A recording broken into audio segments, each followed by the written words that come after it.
tomar uma forte posição a favor do que é correto, mesmo quando nós somos ameaçados. Por exemplo, um pai de família sendo ameaçado de perder o emprego se não adotar as práticas desonestas da empresa.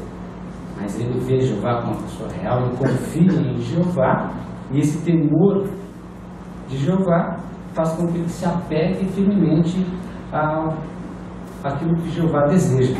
Então é esse temor piedoso também que vai fazer com que nós mantenhamos forte posição diante de Jeová, mesmo quando parentes descrentes eles se oponham ao nosso desejo de fazer a vontade de Jeová. Então, o temor de Jeová também vai nos ajudar nesse sentido. Também é esse temor que faz com que você, jovem, tenha coragem de enfrentar a zombaria e a perseguição na escola, a se identificar como uma testemunha de Jeová, a não ficar, como é considerado o namoro relâmpago, mas sem compromisso, ou fazer o que a maioria ali dos outros fazem, não é só porque a maioria faz. Não, você vai levar em consideração o que Jeová pensa a respeito do assunto e vai agir de tal forma. É esse mesmo temor piedoso que vai fazer com que o irmão ou a irmã não faça o que a maioria diz que é para ela fazer, mas ela faz aquilo que Jeová diz que é para fazer. Então, esse temor salutar é que vai também fazer com que ela faça a vontade de Jeová, não o que a maioria acha que deve ser feito. Um exemplo aqui, na Sentinela de 95, 15 de março, na página 18, parágrafo 9, traz para nós um exemplo do grande benefício de se levar em consideração o pensamento de Jeová, de se temer a Jeová e tomar a decisão correta, mesmo quando a pessoa ainda está começando a desenvolver o temor piedoso. Nessa sentinela ela fala a respeito do proveito ou benefício, né, de se temer o verdadeiro Deus. Aqui no parágrafo 9, ela disse o seguinte, mesmo que esse temor piedoso esteja começando a se desenvolver na pessoa, ele pode fortalecê-la para evitar fazer o que ela viria a lamentar pelo resto da vida. Por exemplo, certa mulher grávida no México, ela indagou uma testemunha de Jeová a respeito do aborto.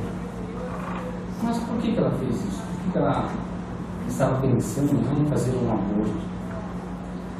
Aqui menciona que a testemunha deu vários textos bíblicos para ela e depois ela argumentou, né, que a vida é muito importante para o Criador, mesmo a dos que ainda não nasceram.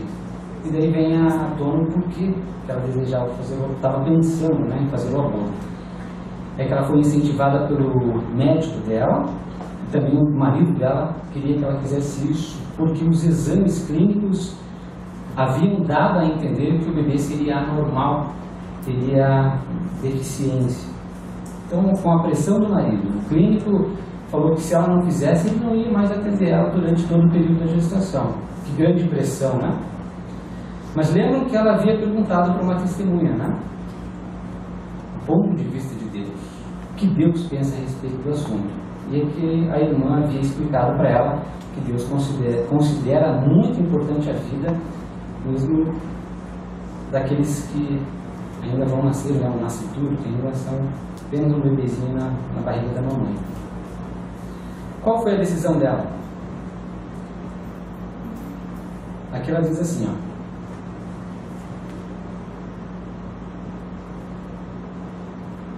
depois de ouvir toda essa pesquisa, né, a mulher ela decidiu ter um bebê.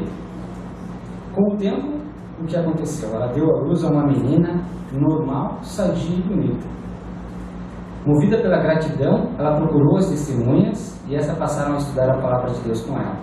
Em um ano, essa mulher e seu marido foram batizados. E alguns anos mais tarde, no congresso do distrito, eles tiveram o prazer de encontrar-se de novo com a primeira testemunha e apresentar-lhe sua linda filha de 4 anos. Daí a conclusão, né? O correto respeito para com Deus e o forte desejo de não desagradá-lo certamente exercem poderosas influências na vida da pessoa.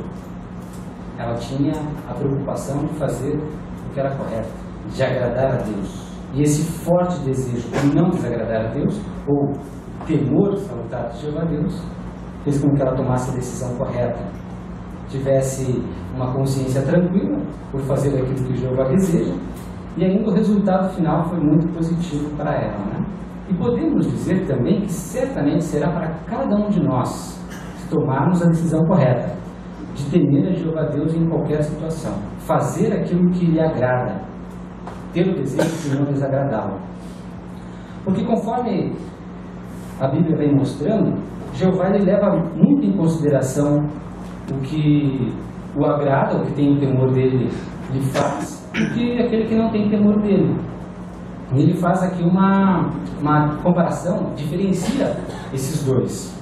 Veja em Eclesiastes, no capítulo 8, versículo 12 e 13, como que ele diferencia esse e como ele considera aquele que teme. Eclesiastes, no capítulo 8, versos 12 e 13, ele disse assim, embora o pecador faça o mal 100 vezes e continue por longo tempo conforme ele quiser, contudo, estou também apercebido de que resultará em bem para os que temem o verdadeiro Deus, porque tem tido temor dele, mas não resultará em nada de bom para o ímpio, nem prolongará ele os seus dias, que são como uma sombra, porque ele não tem temor de Deus. Então aquele que tem temor de Deus resultará em longuras de dia para ele. Já o que não tem a Deus e que faz o que bem deseja, né, o que ele acha ser correto, aqui diz que ele vai passar como uma sombra, com o tempo não existirá mais. Então nós podemos concluir, né, essa palestra bíblica novamente com as palavras aqui de Salomão.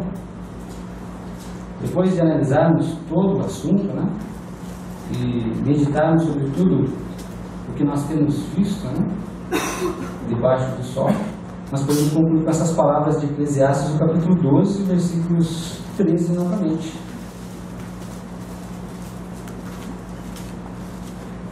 Que diz assim: a conclusão do assunto, tudo tendo sido ouvido, teme o verdadeiro Deus e guarda os seus mandamentos, pois esta é toda a obrigação do homem, e continuemos temendo a Deus agora e eternamente.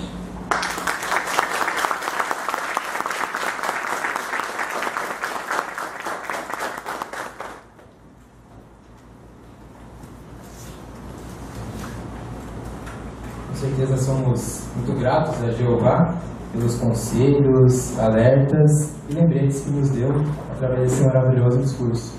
Agradecemos também ao irmão Antônio pelo ótimo proferimento. Gostaríamos de dar início